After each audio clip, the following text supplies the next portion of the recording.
C'est moi. Et ça y est, on est en direct. Bonjour à toutes et à tous. Bienvenue sur ce live meeting organisé par Lita.co. J'espère que tout le monde va bien, que vous m'entendez bien. Je vois que vous êtes en train de vous connecter progressivement. Donc, merci à tous d'être avec nous. Le temps que tout le monde nous rejoigne, je vais rapidement me présenter. Je suis Maude Canet, je suis chef de projet levée de fonds chez Lita.co.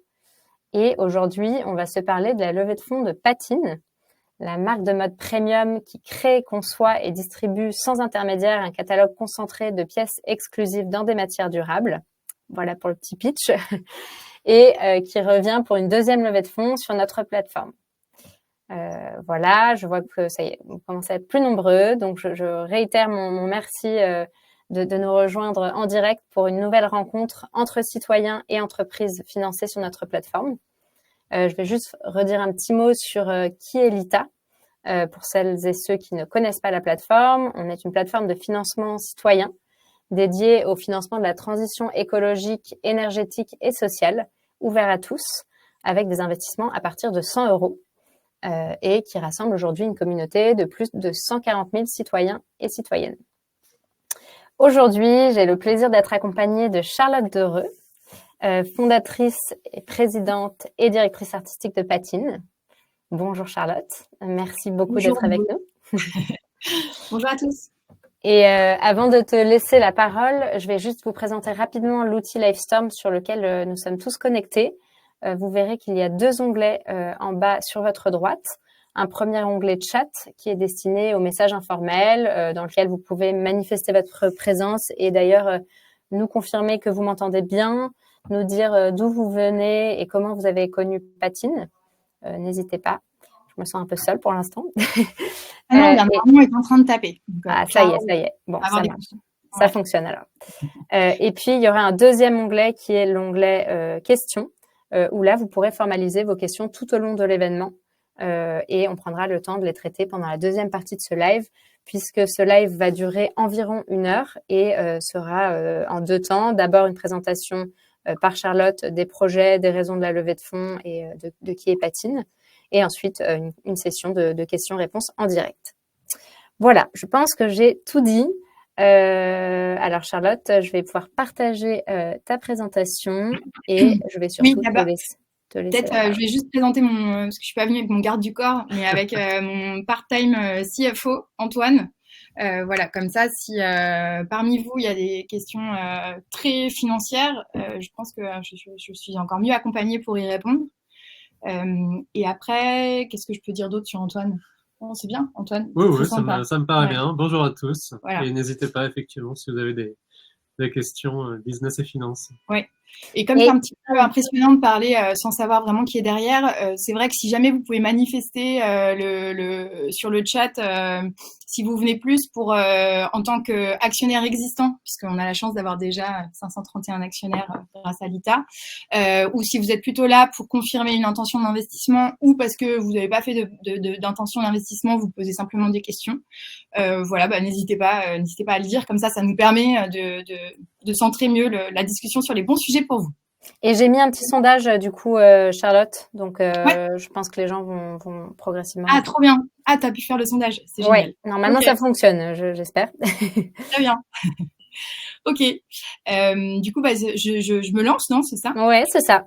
Juste, on vient d'avoir, donc on n'est pas nombreux chez Patine, donc on n'a pas trop de secrétaire, d'assistante et tout, mais ma collaboratrice Lila vient nous apporter nos cafés dans nos mugs Patine avec le post-it vous êtes des visionnaires, vous allez emmener tout le monde avec vous, on vous aime.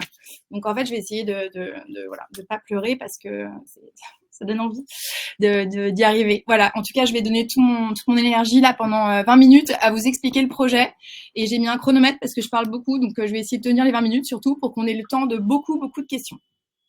Voilà, et je lis pour intention d'investissement, confirmer l'investissement, trop bien, ou par curiosité, parfait. C'est parti. Du coup, alors pour passer les slides, je dois faire... Ah, j'ai pas la main... je crois. Ah si, c'est bon, ça y est. Super. Alors, du coup, hop, je lance mon chrono. Donc, enchantée. Je suis Charlotte, la fondatrice de Patine. Patine, je le qualifie comme une love brand moderne. L'idée, du coup, c'est de créer un dressing très concentré de pièces qu'on a vraiment envie de reporter tout le temps. Et quand je dis vraiment envie de reporter, on ne s'arrête pas du tout ni au sens qui est fondamental et donc du coup à l'impact. On s'arrête pas non plus à la durabilité intrinsèque des vêtements, mais on parle aussi de beauté, d'attachement et je vais vous raconter comment on fait ça. L'idée, donc du coup, déjà, vous êtes en train de regarder une entreprise à mission. Ça, c'est très important. On a mis des fondamentaux forts dès le début, avant qu'on doive nettoyer peut-être des choses pas claires. On est parti du coup très clair sur notre ambition. Je vais pas revenir sur ma bio depuis ma naissance, mais depuis que j'ai 20 ans, je veux créer une marque de mode.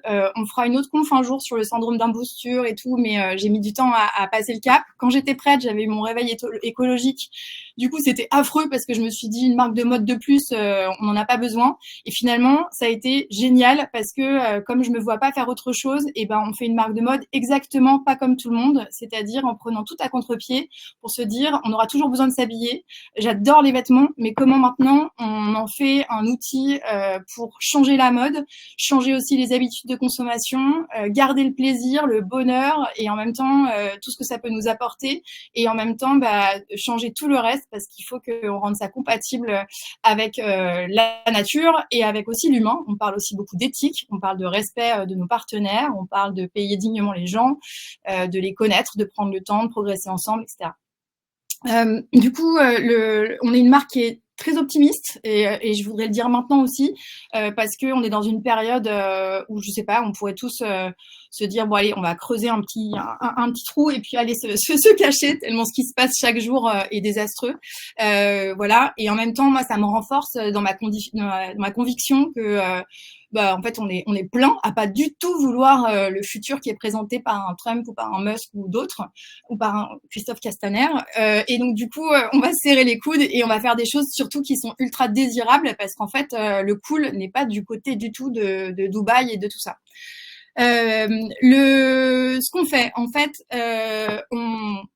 on s'occupe en fait d'imaginer, de mettre en place maintenant ce que doit être la mode plus tard. Ça fait très pompeux comme ça, mais il faut avoir de l'ambition. Ce qui est important aussi, c'est de se dire qu'on n'est pas là que pour habiller des convaincus. On est ravis en fait que des personnes très engagées et qui sont déjà dans une démarche éthique aiment nos vêtements. C'est super et il faut que ça continue parce que ça veut dire qu'on est crédible et qu'elles ont lu tout dans les petites lignes et qu'elles voient qu'on fait les choses bien.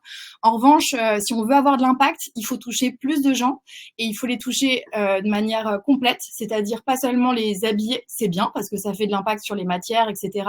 Mais il faut ici les toucher dans leur tête, dans leur conscience et donc il faut avoir envie de montrer que le cool change de camp, en tout cas que faire attention à ses vêtements, en fait, c'est la bonne chose à faire. Et ça, c'est notre mission. Donc du coup, avoir de l'impact, ça veut dire grandir aussi, pas forcément en écrasant les autres, pas en étant le plus gros, ça m'intéresse pas, mais en tout cas, grandir veut dire aussi plus d'impact si on fait les choses bien, et c'est pour ça qu'on est là aujourd'hui. 3 piliers du coup de notre marque.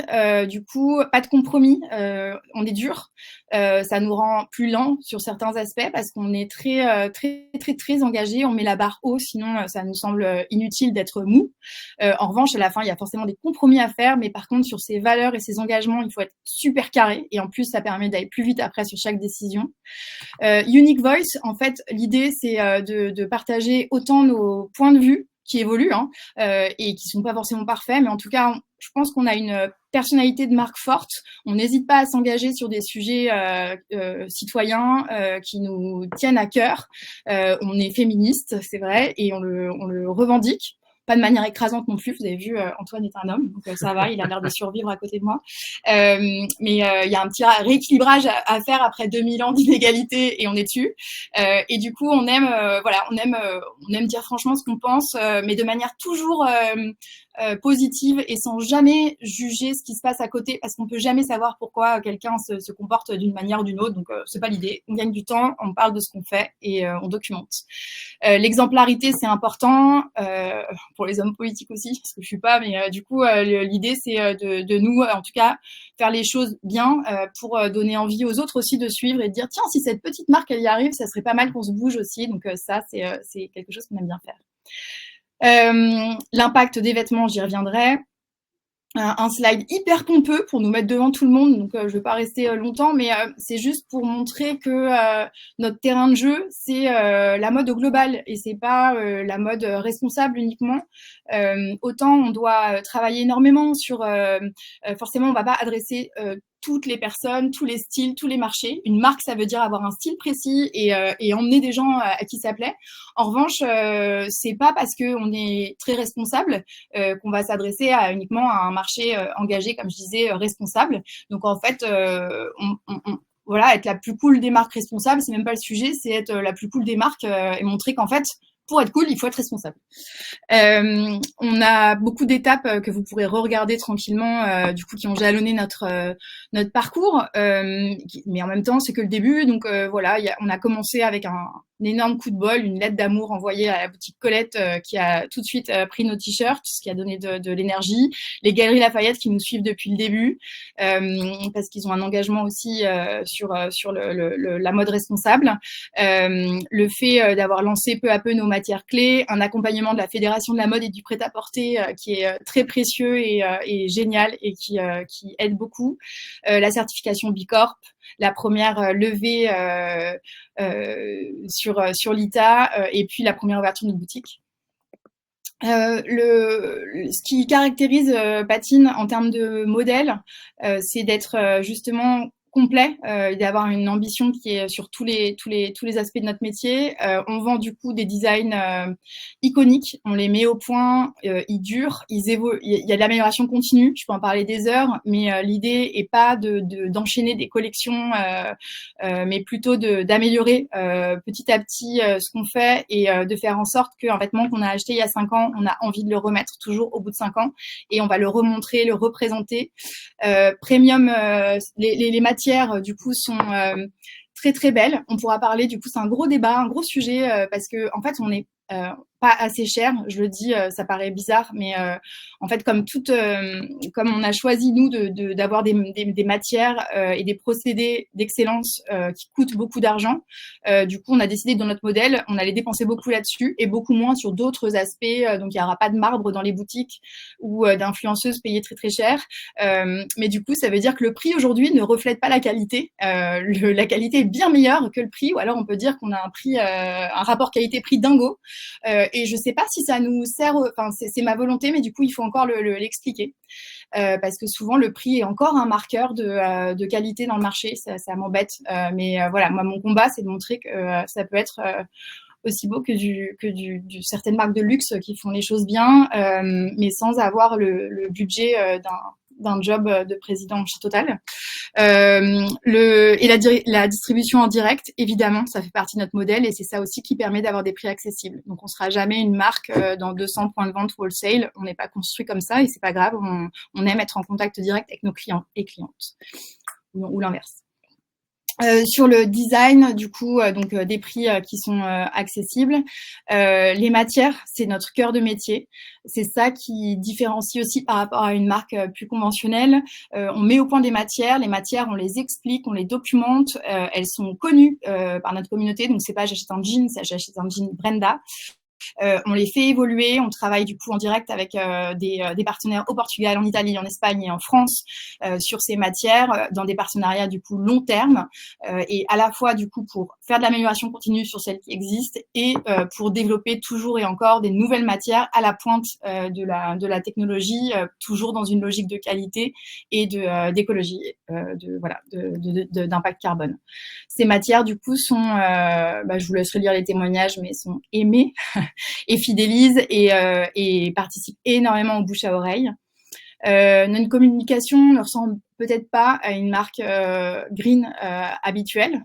Donc voilà, vous pourrez regarder le compte Instagram pour ceux qui ne nous connaissent pas trop. Et puis sinon, j'espère que ça continue à plaire à ceux qui nous suivent. Mais voilà, moi je suis née dans les années 80, donc du coup,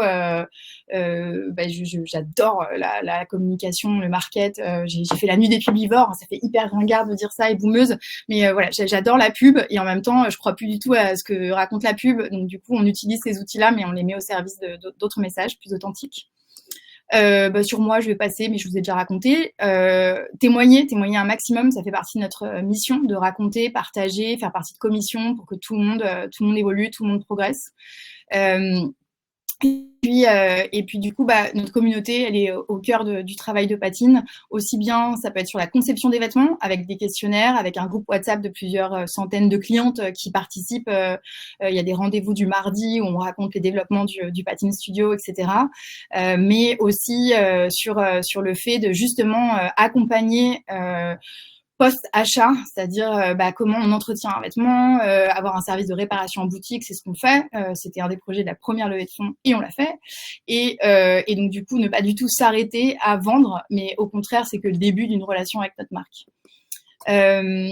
L'idée, petite anecdote peut-être, à la fin de chaque questionnaire, on pose la question, est-ce que vous avez l'impression, depuis que vous connaissez Patine, que votre rapport aux vêtements et à la consommation a évolué? Et ça, c'est un indicateur qu'on suit. C'est très important pour nous de justement avoir un impact sur la consommation. Les avis, je vous les laisserai les lire, mais moi, je les lis autant que mes livres le soir, c'est ce qui me booste. Et puis les mauvais, c'est ceux qui me font avancer, parce qu'il y en a aussi.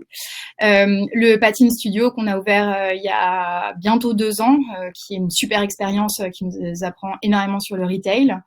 Sur la presse, juste chouette, parce que la levée de fonds, elle est sur Combini, là, ils ont fait un super article, je sais pas si vous l'avez vu passer, et ça fait plaisir, en fait, de voir qu'on peut arriver à démocratiser un peu ces nouveaux modèles de financement, et montrer que, voilà, qu'il y a des nouveaux modèles de marques qui émergent.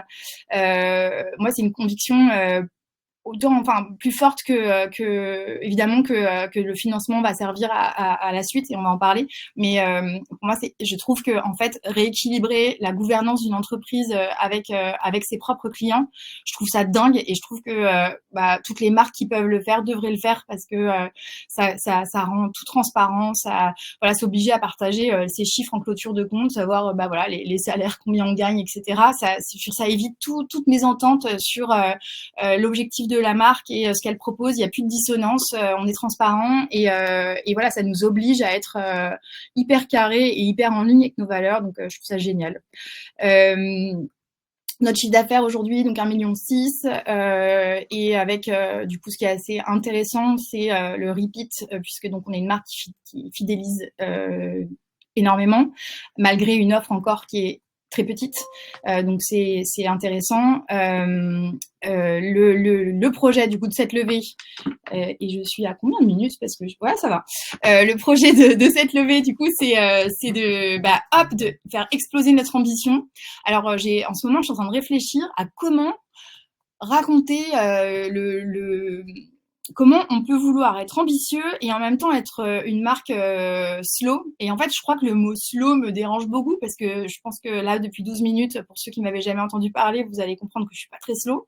Et du coup, je crois qu'il faut qu'on trouve autre chose, en fait. Je lisais un article la dernière fois en disant, on parle pas de slow nourriture au restaurant, on parle de nourriture saine, avec des producteurs qu'on connaît, qui ont fait pousser leurs légumes à côté, on est content, etc. Donc, je pense qu'il va falloir qu'on trouve un autre mot parce que voilà, l'idée n'est pas du tout d'être slow. En fait, l'idée, évidemment, qu'il faut ralentir la consommation, il faut ralentir la production, mais pour ça, il y a un travail énorme en fait. Et donc, du coup, il faut être hyper agité pour y arriver. Et je crois que c'est notre force. On est très déterminés, très agités, et on habite des personnes agitées aussi à changer les choses et à changer l'ordre établi et la planète.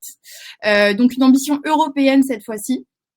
Avec du coup une levée en 2 parties, comme la dernière fois, avec aussi du coup l'entrée de nouveaux business angels au board.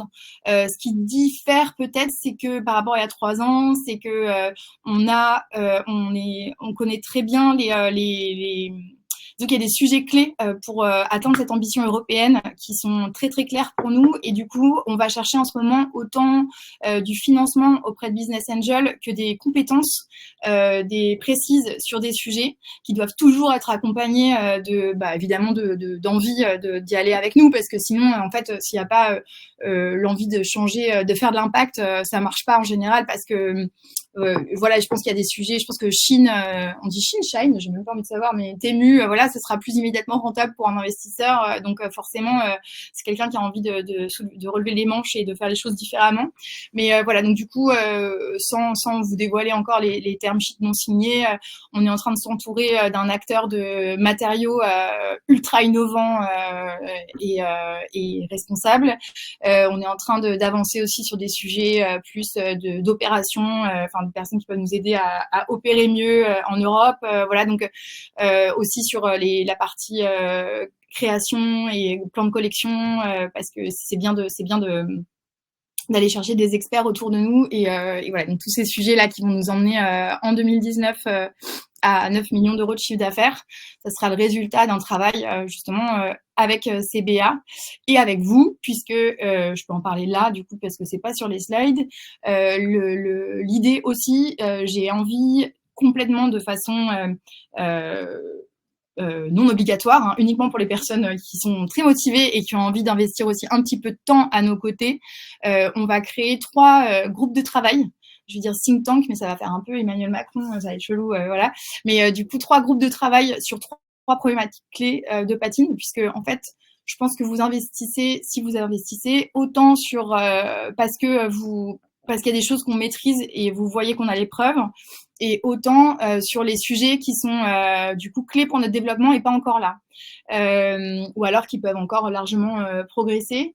Il y a déjà 2 thématiques, donc il y aura 3 groupes de travail uniquement pour les actionnaires volontaires qui ont envie d'y participer parce qu'ils pensent que le sujet les touche personnellement ou qu'ils ont une expérience ou des compétences pour nous aider là-dessus. Et du coup, ça va fonctionner un petit peu comme un comité où on va partager notre feuille de route sur le sujet, faire des points d'étape. Donc, on va voir 2 à 3 dans une année. Ce sera pas trop lourd. Présence physique ou pas. On n'est pas obligé, ça peut être aussi de la vidéo.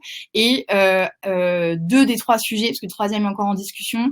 Il y en a un qui va être sur la diversité et l'inclusion, évidemment, puisqu'on a un gros sujet de nous améliorer sur des matières qui accueillent plus de morphologie, des coupes. Voilà, je détaillerai plus après.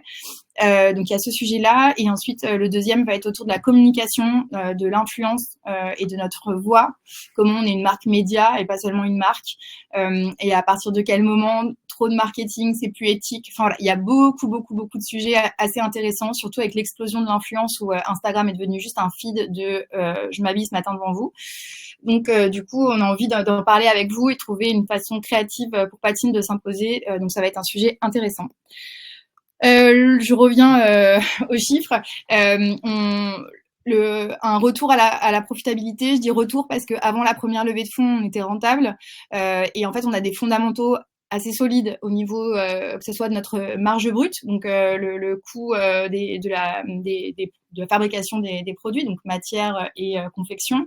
On a une marge brute qui est tout à fait convenable. C'est une bataille de tous les jours, évidemment, et en même temps, comme on l'a dit, c'est encore plus une bataille pour nous qui voulons payer dignement tout le monde tout en ayant quelque chose d'excellent. Donc, il faut être fort pour sourcer les bons partenaires, les convaincre de nous suivre, etc. Et donc, cette marge brute, elle est bien. La marge opérationnelle, elle est très convenable aussi. Donc, quand on enlève les coûts de logistique et d'opération pour vendre. Le sujet, c'est que on avait décidé il y a 3 ans d'investir beaucoup avec la levée de fonds, profiter de cette levée pour faire des gros investissements structurels.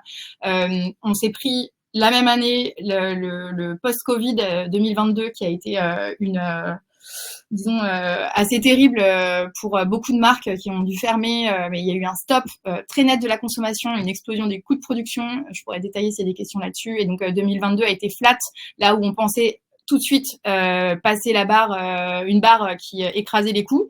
Et du coup, aujourd'hui, on retourne à la profitabilité qu'on espère atteindre dès 2025, comme vous verrez dans le graphique, et comment, en fait, c'est beaucoup d'outillage, de rationalisation de nos coûts fixes, de changement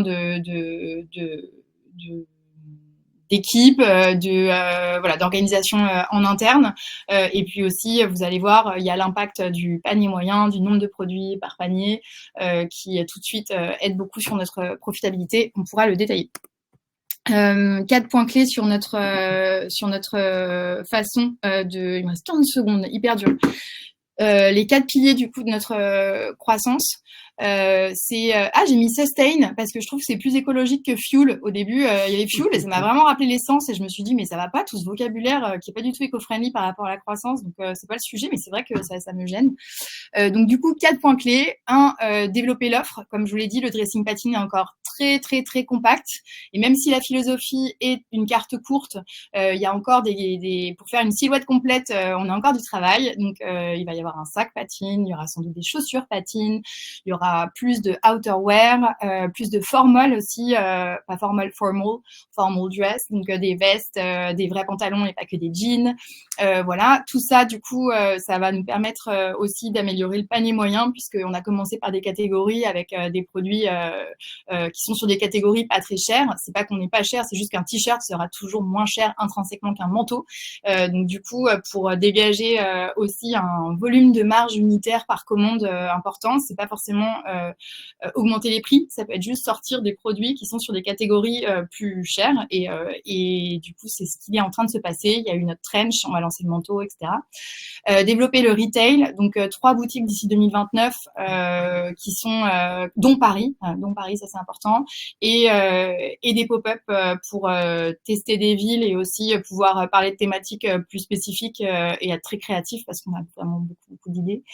Développer l'acquisition de manière justement différenciée, puisque si on est responsable, il faut l'être sur tous nos métiers. Donc, on a un programme d'influenceurs en montage. Aujourd'hui, on a beaucoup de personnes qui portent du patine parce qu'elles nous aiment. En fait, il faut que ça continue comme ça. Après, il y a des personnes qui créent un contenu génial, pédagogique, etc. Ça se paye, c'est normal, c'est leur métier. Donc, il faut qu'on développe le fait de travailler avec eux.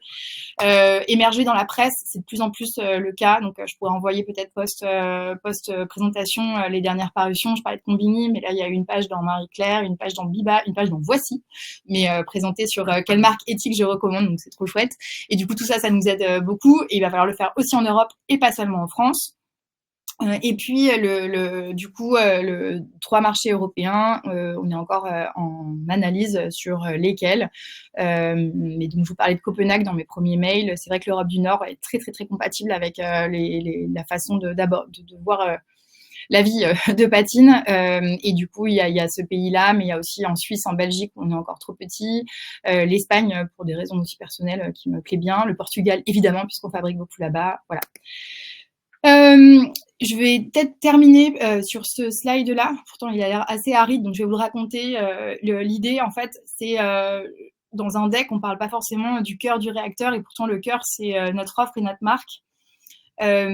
L'idée, c'est que on a encore beaucoup de travail, et cette levée de fonds va nous permettre de travailler sur ces pièces clés qu'on porte tout le temps. Comme je vous disais, ce dressing où on a envie de piocher dedans, le haut de la pile, les premiers vêtements qu'on met dans la valise. Comment j'envisage ça d'un point de vue directrice artistique?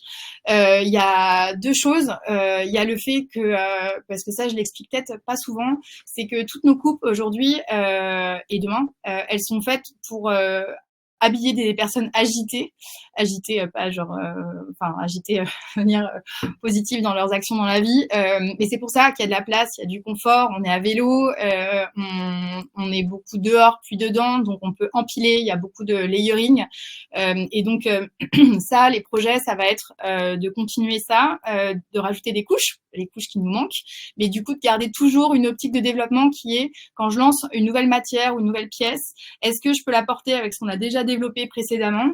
Est-ce que ça complète plutôt que venir juste donner une envie sur quelque chose de plus, mais qu'en fait les personnes sont déjà équipées, donc c'est juste rajouter de la surproduction. Et derrière aussi plus de matières aussi stretch techniques qui sont super pour justement accueillir plus de morphologie que du denim rigide par exemple, où on sait encore comment s'améliorer, mais c'est un petit peu plus difficile. Et aussi penser du coup dans le temps. Évidemment, la qualité, c'est pour que ça soit encore beau dans 5 ans, mais aussi intersaison. Je prends l'exemple de Power, la matière qu'on a lancée l'année dernière. L'idée avec le micro-tencel, c'est que c'est thermorégulant et que du coup, c'est des super vêtements quand il fait chaud et des super vêtements quand il fait froid. Et du coup, plus on augmente les occasions de porter, plus on réduit l'impact carbone des vêtements qu'on a fabriqués.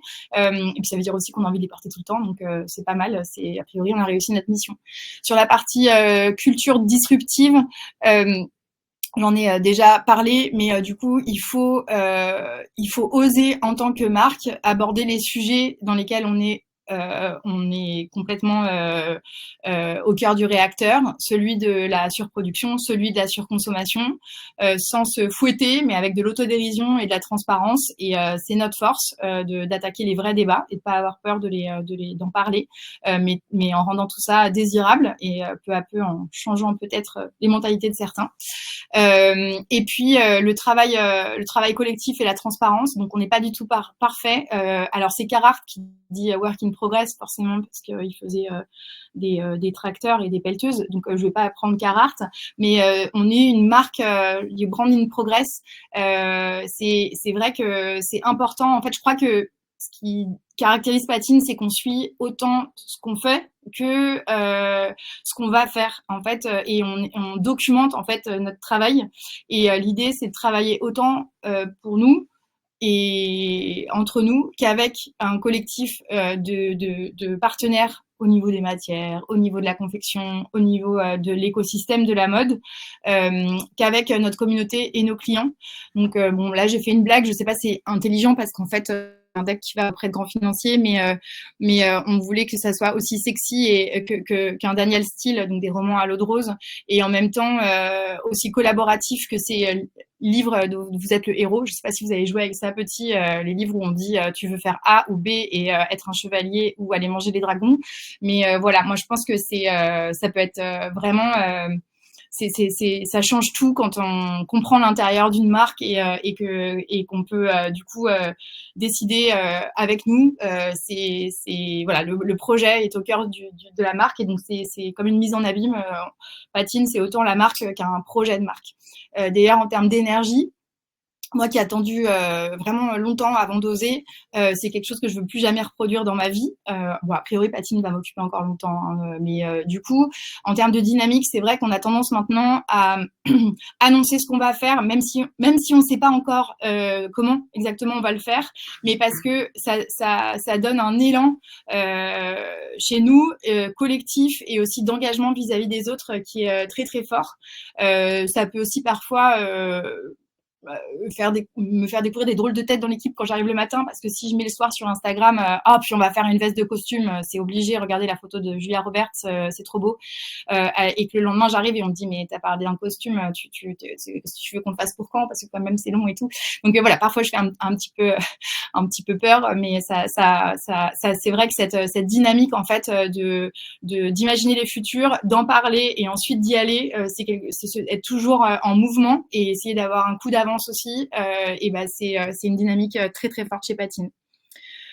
Le développement, vous l'avez vu dans le slide, européen. L'équipe, j'ai la chance. Antoine, t'es pas dessus, c'est parce que t'es encore part-time. C'est normal. Mais bon, c'était que des filles. Mais du coup, en direct tous les jours, c'est avec Joséphine qui est maintenant CEO de Patine, avec qui je travaille depuis 2 ans, qui est mon yang de business.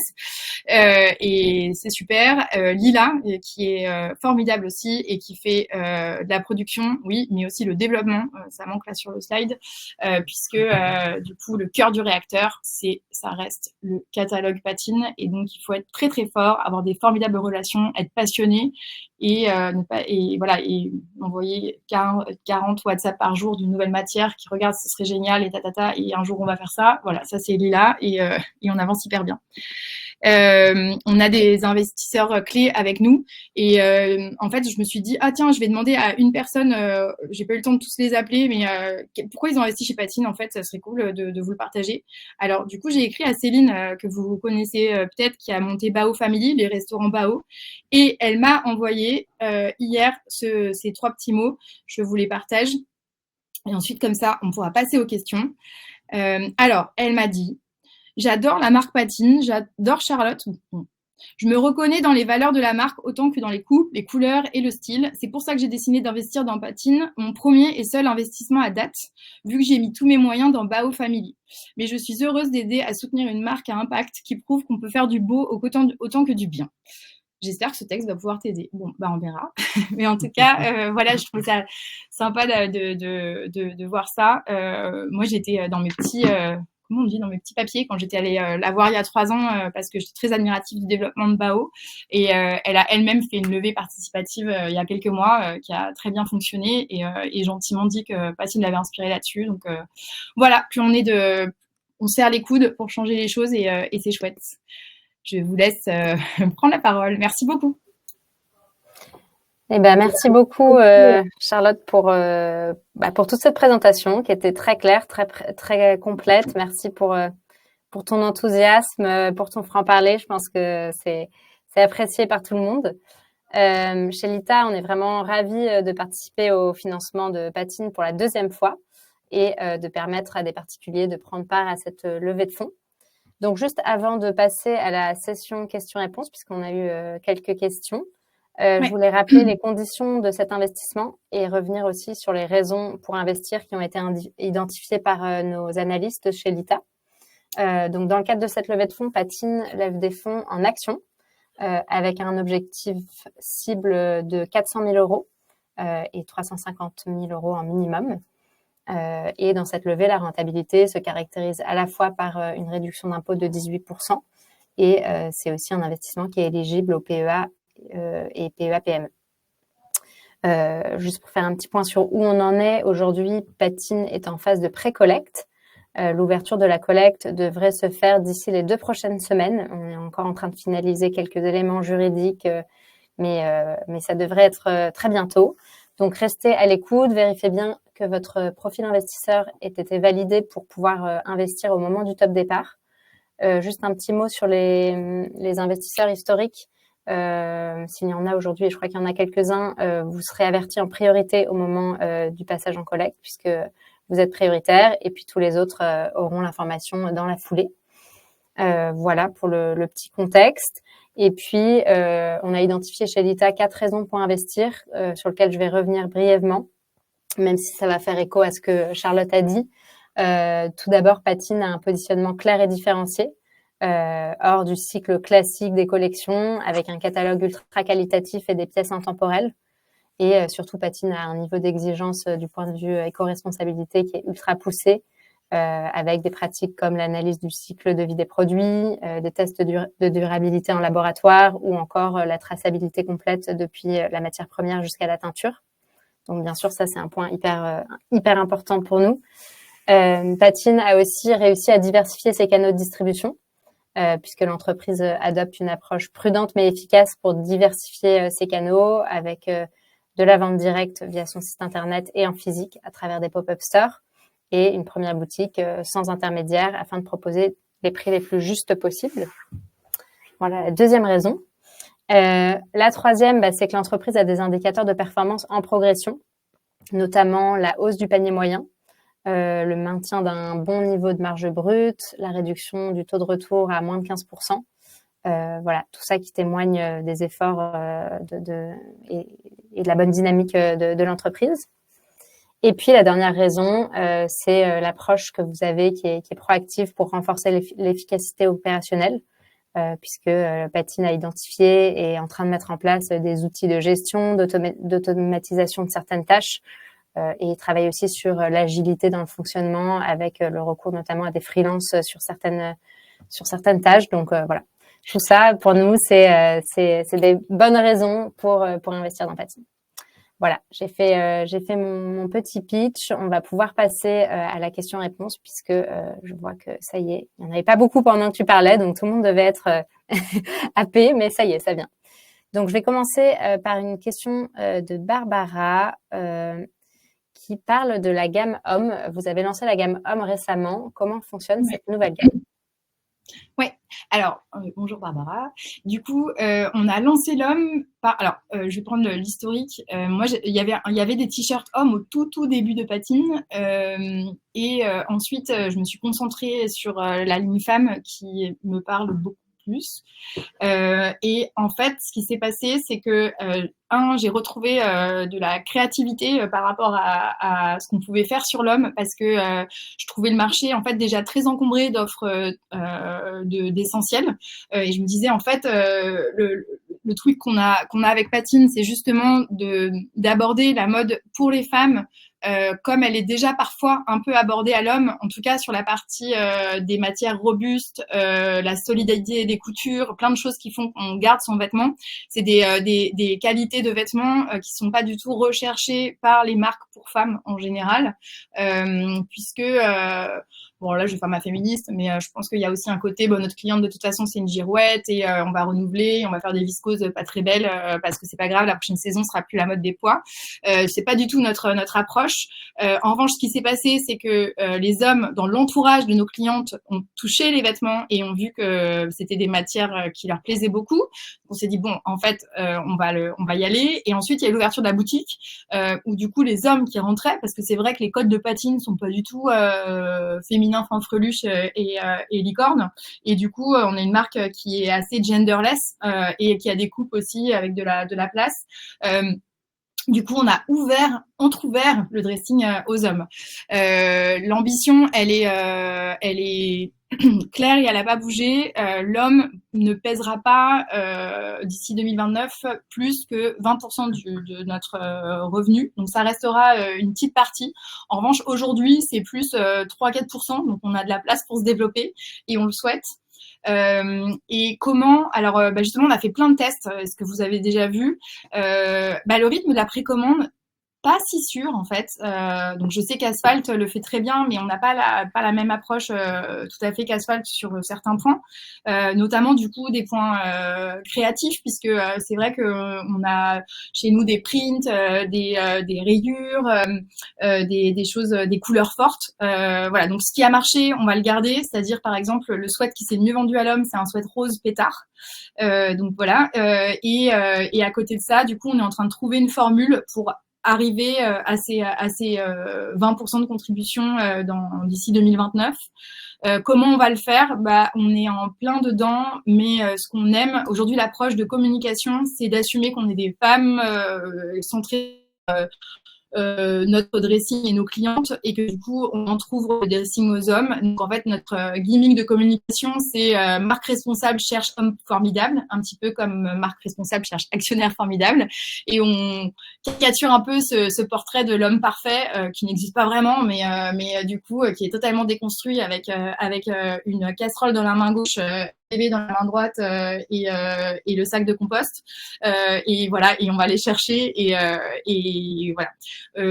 Donc on continue, on développe, mais c'est moins important en termes de priorité que le dressing féminin. Super, merci pour ta réponse. On avait une deuxième question de Barbara sur un tout autre sujet qui est le recrutement. Est-ce que vous allez recruter suite à cette levée de fonds? Complètement, c'est indiqué du coup dans T'es d'accord? Je suis tout à fait on a mis les d'accord. postes, hein. Tout à fait. On l'a indiqué sur la fiche, mais donc l'idée, c'est d'être une équipe consolidée de 15 personnes en 2029. Là, aujourd'hui, on est 5 dans le payroll, plus pas mal de personnes qui sont autour de nous. Donc, alors, faut savoir que dans la mode, il y a pas mal de personnes indépendantes avec des compétences qui travaillent pour plusieurs marques, même pour pas mal de marques de luxe, etc. Et c'est assez logique aussi dans le positionnement de Patine, parce que on fait pas un rythme de collection avec tous les métiers à la fois à faire travailler toute l'année, puisque on va développer le jean, puis ensuite on va pas faire de développement en jean pendant 6 mois, on va passer sur du pull, etc. Donc on a plus besoin d'expertise par à-coup sur certains métiers, notamment celui du modélisme par exemple. Et du coup, il y aura toujours une partie de partenaires externes. En revanche, du coup, c'est 15 personnes d'ici 2029. Et les métiers, ils sont c'est assez classique, hein, mais ça va être du coup sur la partie marketing com, puisqu'on a quand même un site assez important à opérer, du CRM, du community management, etc., même si on est très outillé aussi.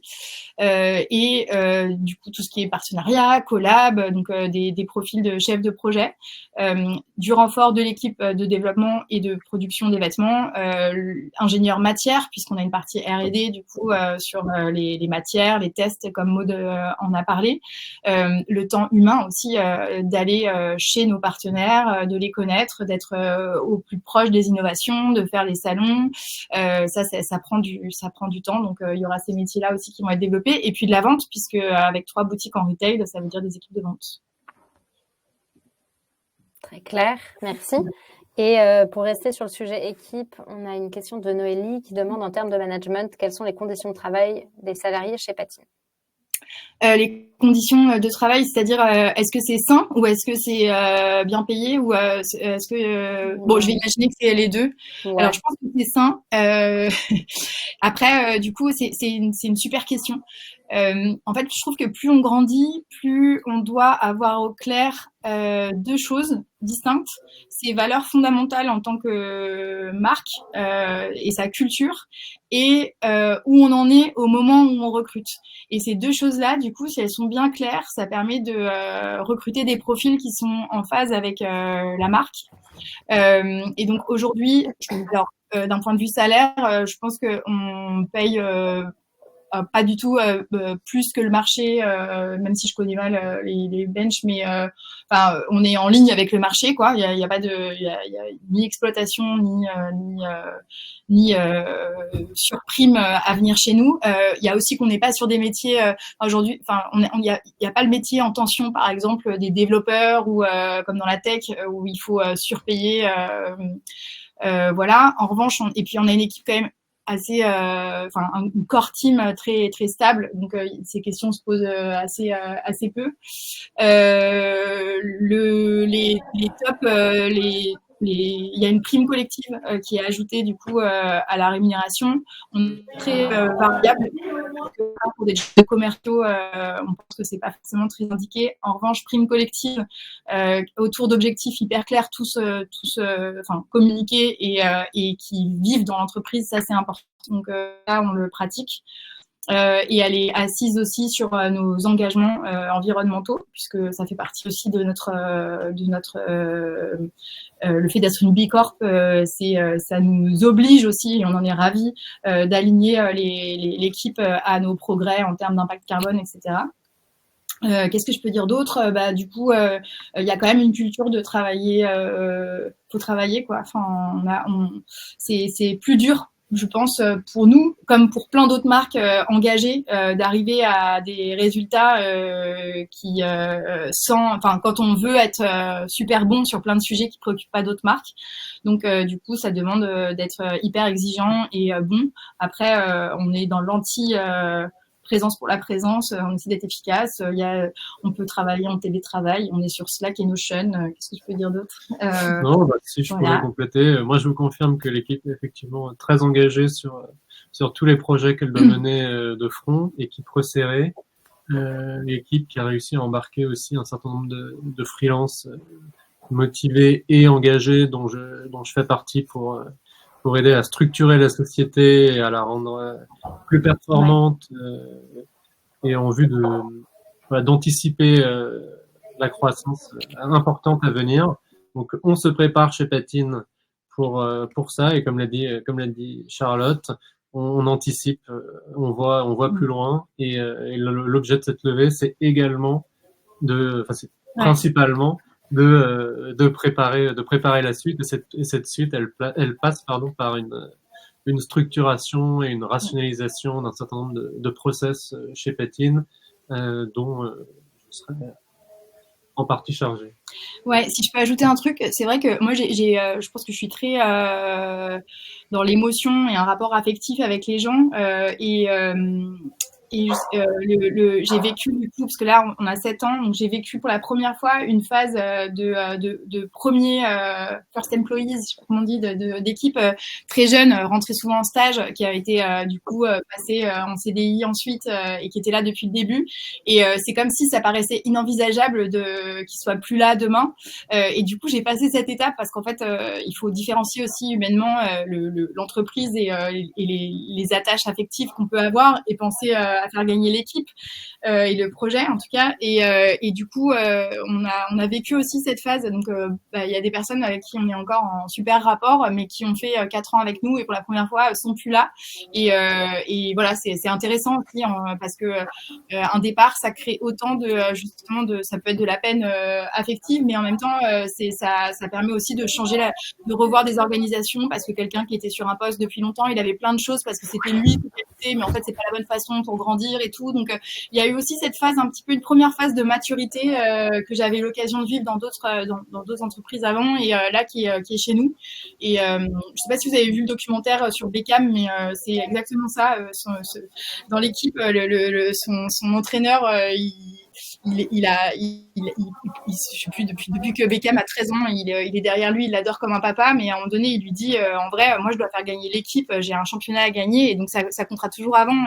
Et voilà, et donc, du coup, je pense qu'on est humain, mais on sait qu'on est là pour faire gagner Patine. Il n'y a pas Beckham dans l'équipe.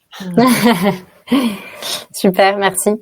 J'avance parce qu'on a encore pas mal de questions. On a une question qui a eu pas mal de votes, qui est la question de Clara. Pourquoi cette ambition européenne? Ouais, très bonne question. Bonjour Clara. En fait, c'est une ambition qui vient surtout d'un travail sur qui on veut être. En termes d'offres et de marques. Et donc, l'idée, c'est que on veut assumer aussi notre partie créative d'offres et de points de vue, etc. Et donc, l'idée, c'est d'aller plutôt chercher dans une zone géographique plus grande tous ceux qui vont se sentir en phase, toutes celles et ceux qui vont se sentir en phase avec Patine, avec la marque et notre offre, plutôt que risquer de se moyenniser ou diluer pour plaire au plus grand nombre en France. Et du coup, on pense que le futur appartient à des marques très différenciées, très fortes, très assertives sur leur point de vue, sur le monde, sur ce qui caractérise leurs vêtements. Et je pense que du coup, voilà, c'est pour ça. Je prends l'exemple encore de Copenhague. Des filles là-bas pour qui l'écologie est importante, qui veulent des vêtements pour pouvoir être sous la pluie ou à vélo, elles sont là-bas aussi. Et donc en fait, il faut aller les chercher dans toute l'Europe. Donc c'est tout naturellement pour ça. Donc ça va avec assumer notre part de créativité et c'est très excitant. Ça fait bouger pas mal de process aussi, hein, de traduction, de choix de transporteur et tout, et c'est super chouette, super chouette. Pardon, il n'y a plus mon micro. Super, merci. Autre question, toujours de Clara. Est-ce que vous avez prévu de développer d'autres matières techniques? Vous êtes-vous donné un objectif de nombre de matières d'ici 2029? Super question. Super question, parce qu'en fait, on en parlait juste avant avec Antoine, où je dis, tu sais, l'étiquette 80-90, parfois, ça nous colle un peu à la peau. On dit, ah ouais, c'est des filles en roller avec des élastiques fluo. Et pas du tout. En fait, 80-90, il y a toute une partie de la mode, moi, qui continue à me fasciner, de femmes fortes et puissantes qu'on voit en tailleur dans des pubs L'Oréal, Revitalift, gérer des comités de direction ou marcher dans la rue à New York. Mais aussi toute une période pour moi d'enfance et d'adolescence qui sont d'insouciance en fait et de Disneyland et de tout est possible et on peut acheter des choses et ça on peut consommer et ça n'abîme rien. C'était faux, mais on peut au moins se dire que peut-être on le savait un peu moins en tant que consommateur. Et du coup, c'est garder cette joie, mais comme c'est plus possible, la changer. Et en fait, je disais, finalement, on n'est pas du tout une marque nostalgique, en fait. On a envie de prendre ces bons éléments mais en fait, on est dans le futur et il faut qu'on assume notre part d'assumer, en fait, d'être une marque innovante et ensuite, du coup, se donner les moyens pour l'être encore plus. Et du coup, on a de plus en plus on shift de plus en plus à mesure aussi que toute l'industrie évolue au service de la sustainability vers des matières plus techniques. Alors, il faut faire attention parce que rien n'est parfait et donc comment on fait quand du coup on peut pas éviter le polyester, du coup est-ce qu'il y a un polyester plus propre et ça, donc ça crée beaucoup de débats. Il y a aussi l'Europe qui est un petit peu en retard qui est très en avance sur certaines matières techniques parce qu'on est un pays d'ingénieurs, notamment en France pour les doudounes et tout. Il y a des entreprises qui fournissent Moncler, etc. Mais il y en a d'autres où on est moins fort que la Chine, par exemple, donc on peut pas y aller, etc. Mais deux exemples récents, la Link Power qu'on a lancé l'année dernière, donc micro tencel pour remplacer le polyamide habituel et l'élastane recyclé. Au début, c'est de l'élastane normal. On a poussé notre partenaire qui est génial, Pyratex, et aujourd'hui, du coup, on est dans une élastane elle-même recyclée.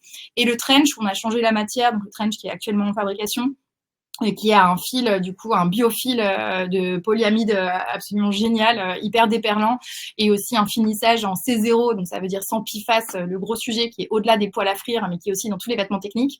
Voilà, donc du coup, innovation au cœur, nouvelles matières techniques, oui, et un objectif de nombre de matières, non, mais d'ici 2029, au pire du pire, elles auront doublé, mais au pire du pire, je pense. Voilà, ça dépend ce qu'on appelle matière aussi. S'il y a 2 poids de jeans, on va considérer que c'est la même matière. Ok, très clair. On a 2 questions d'Alexandra. Je vais en projeter qu'une, mais je te lis les 2. Quels sont vos grands partenaires, d'abord? Et puis la deuxième, c'est quels sont vos concurrents qui ont le même type de positionnement? Alors, nos grands partenaires, tous métiers confondus. Enfin, nos premiers partenaires, c'est nos partenaires industriels.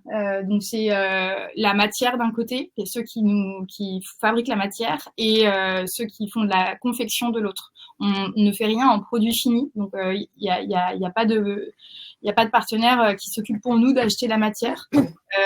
Et donc du coup, nos gros partenaires, ils sont là, et c'est avec eux qu'on a des rendez-vous tout le temps, qu'on suit les productions, etc.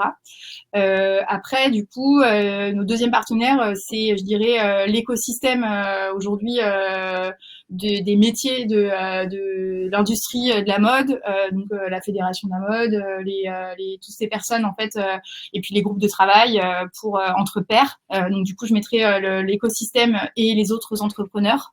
Et puis après, du coup, des partenaires clés sur des compétences qu'on n'a pas en interne, comme Antoine sur la finance, mais on a aussi ce type de partenariat sur le modélisme, etc.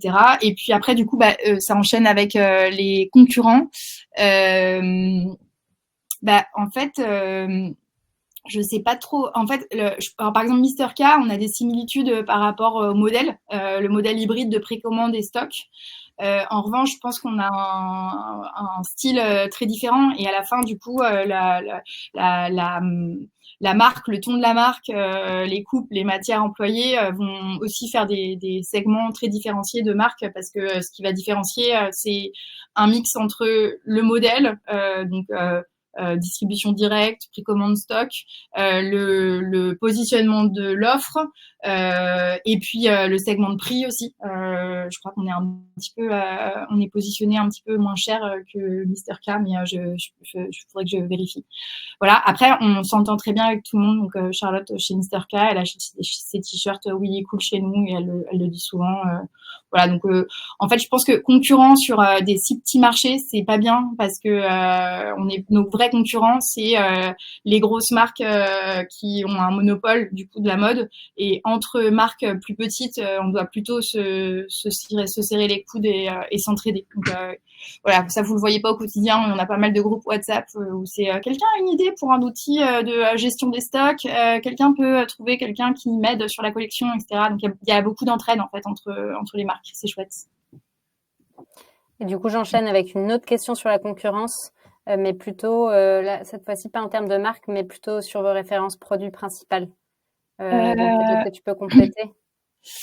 Ouais, eh bien, nous on regarde beaucoup Gany pour le fait que il se positionne comme assez premium. Alors il y a plein de choses différentes, notamment leur rythme de développement, rythme de nouveauté et tout, dans lequel on sera jamais. Et puis on n'est pas du tout dans la même taille de boîte, mais la part qu'ils donnent à l'innovation, aux matières techniques et le fait d'être une marque du Nord, ça nous inspire pas mal.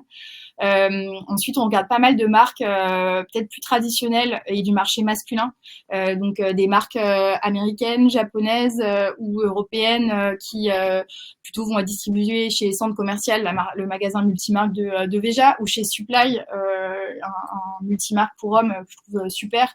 Donc des marques qui justement sont en train de venir casser disons qu'ils font des pratiques des prix assez éthiques et se battent sur la qualité, la durabilité et la beauté intrinsèque du vêtement. Donc ça nous inspire beaucoup. Après, en pratique, je pense qu'on a beaucoup de clientes qui ont déjà acheté chez Cézanne parce que Cézanne est tellement énorme que du coup, forcément, c'est une question statistique. Mais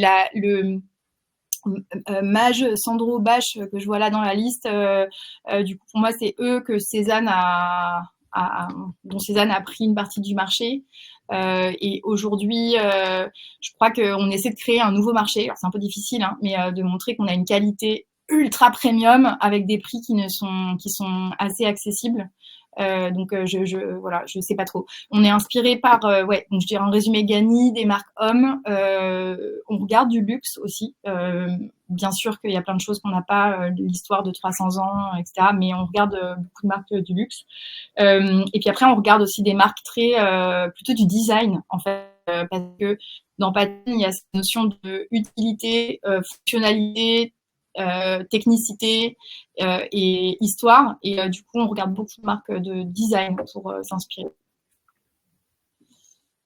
Super, merci beaucoup. Bon, on a un petit peu dépassé, il reste encore quelques questions, donc je propose qu'on en prenne encore une ou deux. Notamment, il y a deux questions qui concernent le retour sur investissement sur cette levée et notamment l'exit. Je vais la mettre parce qu'elle est un petit peu détaillée.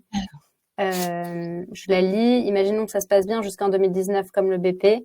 Pour l'exit, quelle marque pourrait prendre des parts majoritaires? C'est à partir de quel niveau de CA et d'EBITDA qu'une marque rentre sur les radars screen des grosses marques ou de fonds? Oui, alors les choses elles évoluent assez vite. Donc par exemple, Expérience Capital qui a pu de mémoire acquérir à l'époque Maison Standard alors qu'ils étaient à peu près à 1 million d'euros de chiffre d'affaires. Il me semble qu'ils ont monté la barre justement. Donc impossible de savoir qui exactement sera positionné en 2029. Après, il peut y avoir plusieurs scénarios. Le premier, ça peut être que nous, on rachète vos parts. Ça c'est quelque chose qui arrive qui arrive. La deuxième, comme c'est cité ici, c'est que du coup, un groupe prenne une part de Patine pour nous emmener à une autre étape et du coup, fasse sortir, comme on dit, les premiers actionnaires, mais du coup créer la plus-value chez vous. C'est un scénario qui est quand même assez agréable. Vu la croissance, si je prends une optique purement financière, vu la croissance de la mondiale de la mode durable, enfin en tout cas les perspectives passer du coup 2025-2026 qui vont être encore globalement pour tout le monde des périodes de crise. Mais du coup, les perspectives sur la mode dite durable sont vraiment très, très, très positives parce que de mémoire, ça pèse 7 milliards dans le monde et ça va passer à 30 milliards d'après les études. Et du coup, et plus couplé aux obligations donc légales des marques, des groupes, puisqu'on est quand même assez fort en France et j'espère en Europe pour durcir un peu tout ça, d'avoir de l'impact, plus la stagnation du marché du luxe qui fait que du coup il faut aussi s'ouvrir à des segments différents, notamment de milieu de gamme, et je rajouterai du coup tout ce qui se passe autour justement de la value for money, qui est justement une réponse à la super fast fashion, etc. Donc beaucoup d'articles de Business of Fashion, par exemple, le média qui en parle sur ce côté où sont les vrais produits qui ont de la valeur et en même temps restent sur un marché à peu près accessible. Je crois que Patine sera très bien positionné pour intéresser des groupes soit de luxe, soit de fonds à impact. Et ensuite, du coup, le montant, les fonds, ils commencent à regarder, d'après mon expérience, à partir de 3-4 millions de chiffre d'affaires. Ils regardent deux autres choses maintenant. Ils regardent la rentabilité, la dynamique de croissance. Et puis, s'ils regardaient un troisième truc, c'est justement ce scanning de coche les cases de marque nouveau modèle en termes d'impact, de bilan carbone, etc., parce que ça va devenir des obligations. Voilà. Super, merci. Je pense que ça donne pas mal d'éléments sur potentiel exit. Je termine peut-être avec la question d'Ambre qui demandait quelle stratégie mettez-vous en place pour attirer de nouveaux clients en boutique? Excellente question. Excellente question. Le choix de la boutique qu'on a fait ici, c'est une boutique destination. Du coup, on a exploser nos objectifs sur notre base existante de clients, sur notre communauté. En fait, on est destination, c'est coché. C'est-à-dire que ceux qui nous aiment bien et nous connaissent vont venir à Patine rue Martel dans le 10e. Donc, c'est assez fréquent d'avoir des personnes qui vont venir en week-end à Paris et du coup qui mettent sur leur map, il faut que j'aille pas voir l'équipe Patine. Donc ça, c'est absolument génial. C'est un quartier qui nous ressemble. En revanche, c'est pas un quartier de shopping pour faire du trafic et du passage. Clairement, dans notre stratégie là, il y a le fait de choisir des lieux qui vont faire aussi de la découverte sur place. Pour ça, on va s'appuyer sur ce qu'on a développé ici, nos codes de merchandising assez forts, donc du rouge partout et voilà, et des vitrines qui vont s'animer. Un renfort merch, on a une personne qui nous rejoint là en mission pour nous aider à développer un bon merchandising qui donne envie de rentrer dans la boutique. Et aussi ça va avec la notoriété de la marque, puisqu'il y a 3 ans, on n'était pas sur cette dynamique de développement de la notoriété tout court. On était beaucoup en fait sur notre communauté à la faire grandir nous-mêmes et à sortir des drops en monoproduits, donc très largement nourris par nos mails pour tenir au courant des projets. Là, aujourd'hui, en fait, comme la notoriété se développe petit à petit, mais ça fait que des gens viennent découvrir Patine et ont besoin de nous trouver facilement et que l'offre soit disponible. Donc voilà, donc ça passe notamment par des lieux de plus de visibilité, mais toujours avec des codes forts et un concept merchandising fort sur lequel on travaille. Super. Eh bien, je pense qu'on a fait à peu près le tour. Je termine juste par une question, mais sur laquelle on passe pas trop de temps si possible. Mais c'est Noélie qui demandait si le studio Patine sera fermé samedi pour encourager la participation à la manifestation. Donc voilà, je trouvais ça amusant de terminer par un petit mot de ta part. Je trouve que c'est vraiment pour ça qu'il faut avoir des actionnaires clients. C'est qu'en fait, du coup, c'est l'impact sur le chiffre d'affaires, c'est ça, le risque, il est là. Donc, du coup, qu'est-ce qu'on fait? Et c'est ce genre d'arbitrage qu'on doit faire tout le temps. Et moi, mon cœur dit oui. Après, est-ce que vous serez tous prêts? Est-ce qu'on renonce à 30% du chiffre d'affaires sur la semaine? Et sinon, l'autre question, c'est comment on anticipe ce genre de questions plus tôt dans notre plan de communication pour pouvoir justement le faire sans se mettre en péril. Et pour samedi, je sais qu'on fait des actions avec les Galeries Lafayette, mais du coup, samedi après-midi, je ne sais pas si on est fermé, mais je vais poser la question. Et non, je ne l'avais pas fait spontanément. Par contre, j'irais bien manifester avec ma fille. Voilà. Super. Merci beaucoup, Charlotte. Écoutez, je crois que ça aurait été un live plein de questions. Donc, merci à tous pour votre enthousiasme. Pour celles et ceux qui auraient manqué le début ou une partie de l'événement, sachez que vous pourrez retrouver de toute façon le replay dans l'onglet Opération de la page. Merci encore à tous pour votre attention, pour votre participation. Et surtout, n'hésitez pas à déposer une intention d'investissement si vous ne l'avez pas encore fait afin d'être averti du passage en collecte qui devrait arriver prochainement. Et puis, merci beaucoup à tous les deux pour ces interventions. Et puis, on se dit à très vite sur lita.co. Je redonne le mail invest@patine.fr, invest@patine.fr. Si vous voulez nous poser directement des questions, on répond tout le temps. Je suis derrière, accompagnée de José. Voilà. Je viens juste de le retaper, comme ça, vous l'avez tous. Merci à tous. Très bonne journée à vous. Merci beaucoup. Bonne journée. Merci. Merci. Au revoir. Au revoir.